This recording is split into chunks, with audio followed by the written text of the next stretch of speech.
Papakita ko nga pala sa inyo yung trabaho ko. Yan, nagbe-welding muna kami dito sa taas ng roof deck ng SM, deck para ng SM.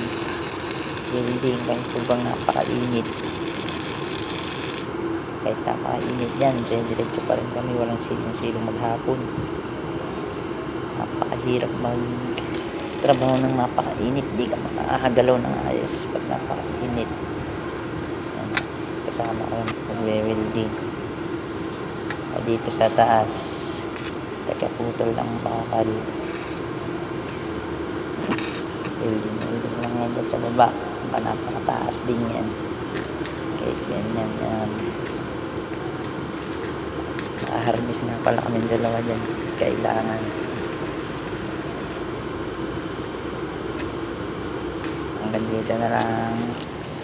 Ay kilang yung mga video ko, ay kailangan pang gawin.